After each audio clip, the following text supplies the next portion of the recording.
Bien le bonjour les Blaugrana, j'espère que vous allez bien. Nouvelle vidéo actualité où on va parler du cas Brozovic. Encore un énorme retournement de situation. Juste avant, petite précision, oui, je suis malade en plein juin, je suis enrhumé. Je suis le seul être humain qui est capable d'attraper un rhume en plein mois de juin. Je suis crevé, voilà. Parenthèse fermée.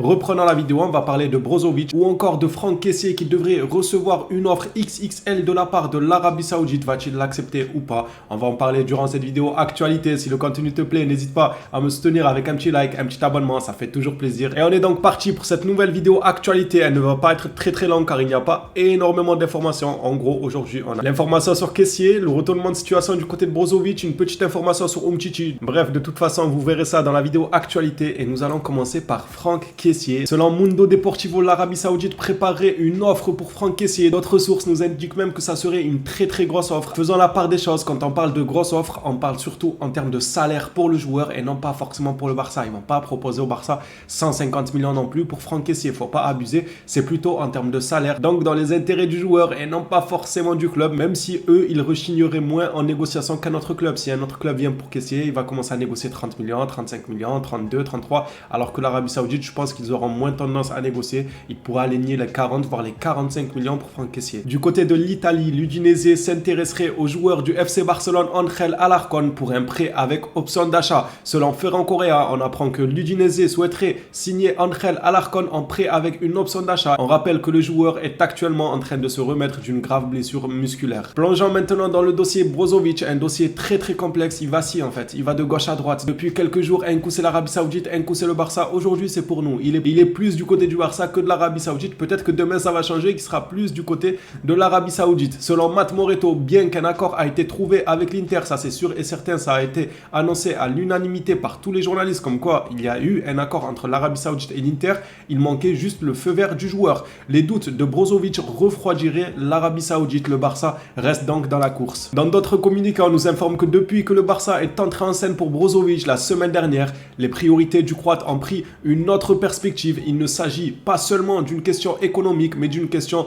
de projet. Il y a très peu de temps, je revenais sur ça, sur les joueurs qui privilégient l'argent au projet sportif. Autant les laisser aller vers l'argent, autant les laisser aller en Arabie Saoudite. Si Brozovic vient au Barça, ça me fera extrêmement plaisir parce qu'on comprendra tous qu'il a privilégié le projet sportif à l'argent, comme Gundogan. Gundogan, c'est pareil, il a préféré le challenge, un renouveau dans sa carrière à l'argent. Il aurait pu aller à l'Arabie Saoudite, voire dans d'autres clubs du style le PSG qui l'aurait payé certainement plus cher que le FC Barcelone en termes de salaire, tout ça. Mais le joueur a préféré le projet sportif. Si le joueur il vient pas pour mouiller le maillot, il vient pas pour le projet sportif, ça sert à rien de batailler. Il faut juste lui dire, tu es intéressé par le projet sportif. Bien évidemment, après, il faut le payer aussi. Il a un salaire, c'est pas un bénévole non plus le joueur. Encore heureux qu'il faut le payer, mais sans abuser comme d'autres clubs le font, les clubs d'Arabie Saoudite ou encore le PSG, etc. Il faut toujours modérer. Le joueur doit d'abord se focaliser sur le projet sportif, sur ce qu'il veut accomplir avant de terminer sa carrière, avant le côté financier. Même si, avec du recul, on peut comprendre que certains privilégient ça. Ils s'en tapent totalement du projet sportif. Ils sont là en mission pour ramasser un maximum de thunes avant de s'éclipser. On va passer à une autre information sur Brozovic. Cette fois-ci, ça nous vient de Di Marzio.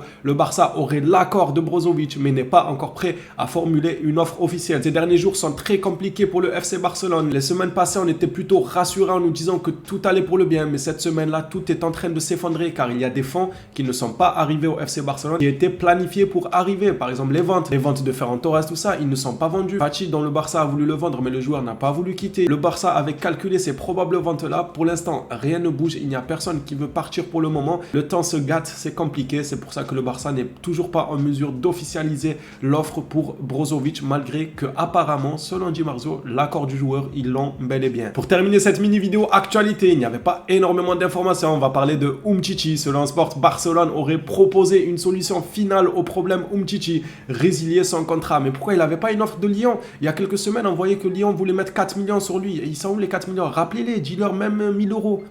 1200 euros.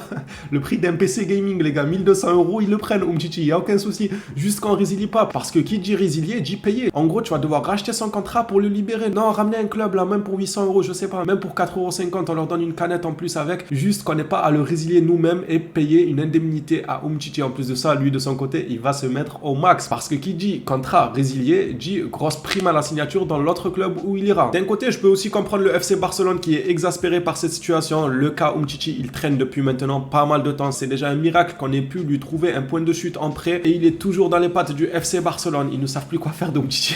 Quand il y a son dossier sur la table, la Porta, ça il souffle, il leur dit ramenez-moi 6 tiramisu, j'ai besoin de me consoler. Encore Umchichi, il est là, vous lui avez pas trouvé un autre point de chute. On suivra ensemble comment cette histoire se terminera, les Blaugrana. Si vous aimez le contenu et ce que je propose, n'oubliez surtout pas le petit abonnement avant de partir. On s'attrape à une prochaine vidéo sur le FC Barcelone. D'ici là, prenez soin de vous les phénos.